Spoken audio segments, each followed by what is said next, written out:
안녕하십니까. 하나님의 말씀이 나의 하루에 임재하는 시간 하나임입니다.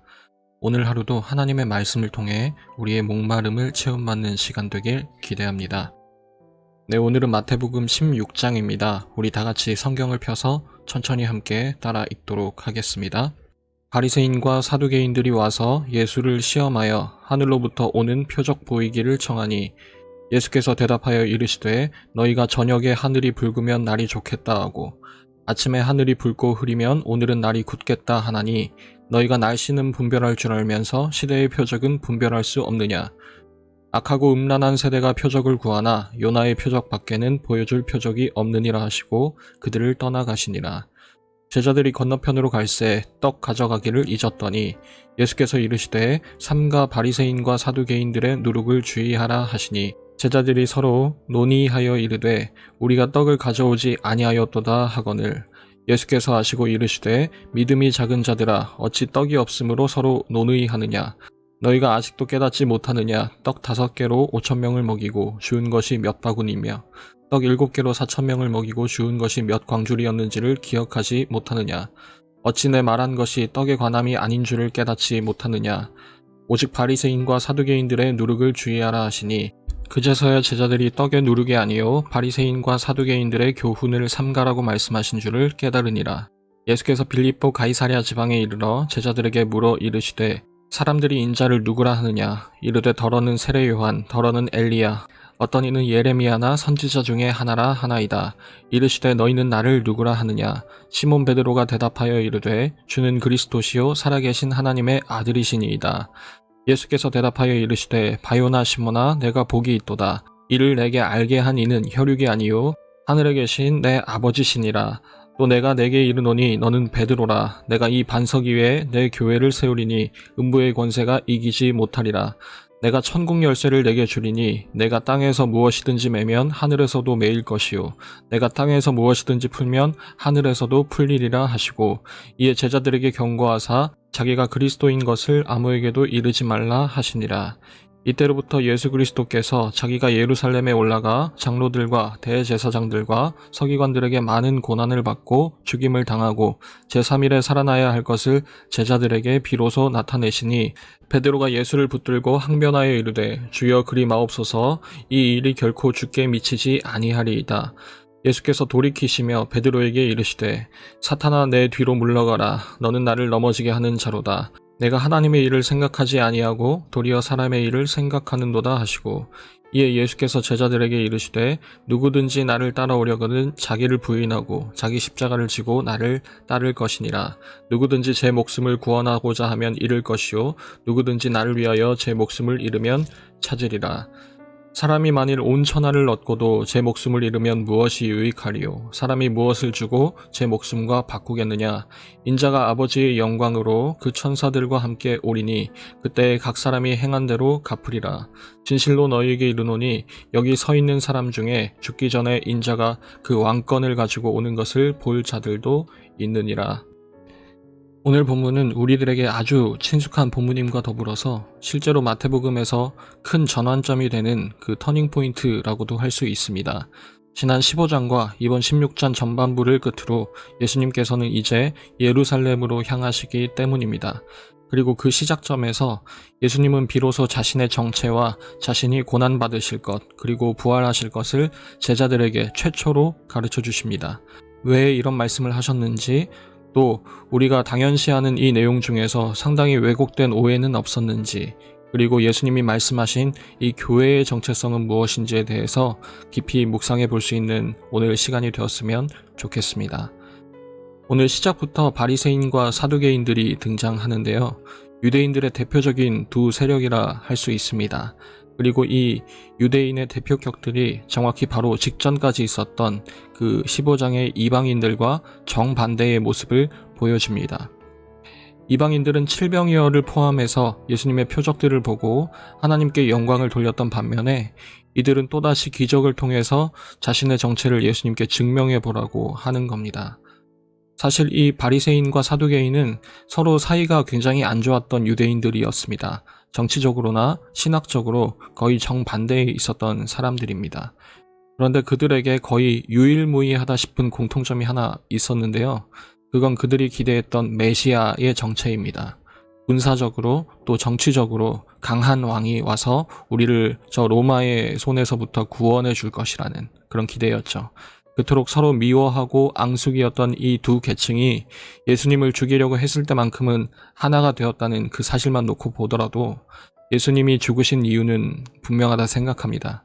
그것은 그들이 원하는 메시아가 아니었기 때문입니다. 그들은 다른 메시아를 기대했습니다. 늘 억눌려 있기만 한 나의 삶의 문제, 우리의 삶의 문제를 해결해 줄 그런 메시아를 구했던 거죠. 그래서 예수님은 제자들에게 이들의 누룩을 주의하라고 말씀하십니다. 그들의 가르침은 마치 이 누룩과도 같았다는 거죠. 그들의 눈먼 가르침은 많은 사람들로 하여금 헛된 기대를 부풀렸고 잘못된 구원자를 바라보게 했으며 이미 그런 기대가 만연해 있음을 예수님은 말씀하십니다. 그야말로 맹인이 맹인을 인도하는 형국이었던 거죠. 그리고 장소는 가이사랴 빌립보라는 장소로 옮겨지게 됩니다. 거긴 당시 최고의 문화를 구가했던 헬라 도시였습니다. 우리에게 친숙한 그리스 로마 신화에 등장하는 그 수많은 신들의 우상이 있는 도시였죠. 그 지역 대부분의 사람은 헛된 신에게 절하고 엎드렸습니다. 그 문제를 가지고, 삶의 문제를 가지고 헛된 신에게 해결해 달라고 숭배했죠. 그리고 그 가운데 예수님은 오늘 이 핵심 질문을 던지시는 겁니다. 너희는 나를 누구라고 생각하니? 그리고 이어지는 우리에게 익숙한 베드로의 정답은 다음과 같습니다. 주는 그리스도시요 살아계신 하나님의 아들이십니다. 그런데 오늘 본문 중에서 오늘날 믿는 사람들의 가슴을 가장 많이 뛰게 만드는, 가장 흥분하게 만드는 본문은 어디라고 생각하십니까? 참 서글프면서도 또 부인할 수 없는 한 가지 사실은 16절이 아닌 19절에서 많은 사람이 기대를 한다는 것입니다. 예수 그리스도의 정체가 아니라 베드로가 받게 된 그 권세, 천국 열쇠가 가져다주는 그 혜택, 거기에 더 기대한다는 사실입니다. 그리고 그 이면엔 우리의 욕망도 묻어나 있는 거죠. 이 땅에서 매면 하늘에서도 매일 것이고 우리가 풀면 하늘에서도 풀리는, 다시 말해서 이 땅에서의 성공의 삶, 무엇이든지 내가 원하는 대로 이루어지는 그 삶을 우리는 원한다는 사실입니다.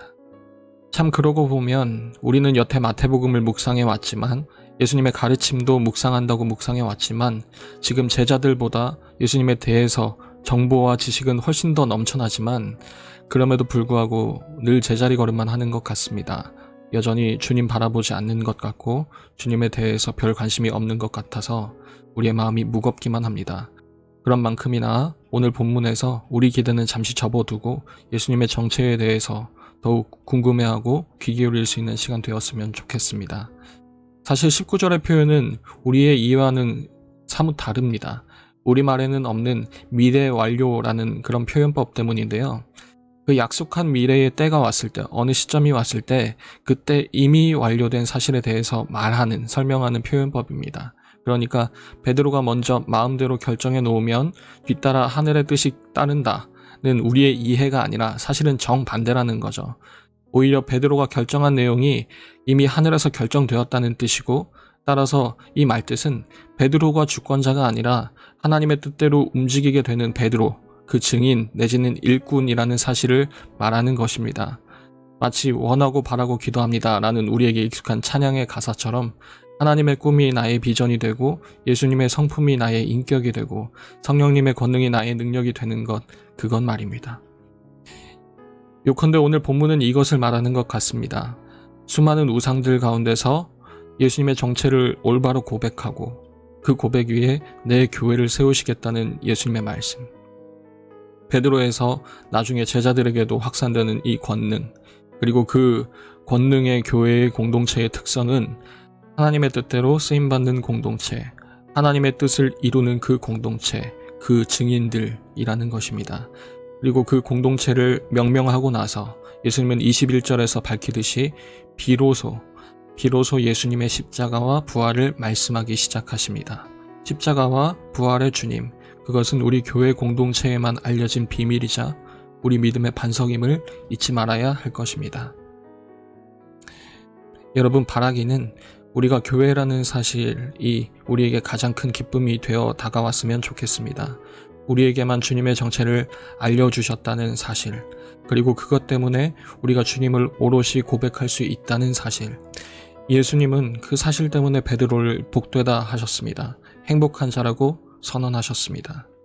우리의 삶도 주님을 인정함으로 행복을 누릴 수 있었으면 좋겠습니다. 그리고 그 주님의 뜻대로 우리 또한 살아감을 기뻐할 수 있었으면 좋겠습니다. 그리고 그 주님의 뜻대로 우리 또한 살아감을 인해서 기뻐할 수 있었으면 좋겠습니다.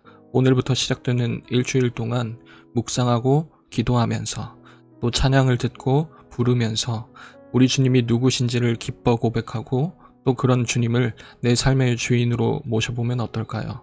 그런 교회가, 그런 중고등부가 되길 기대합니다. 매일 저녁 9시 하나님의 말씀이 나의 하루에 임재하는 시간, 오늘은 이것으로 마치도록 하겠습니다. 모두들 평안한 밤 되시기 바랍니다.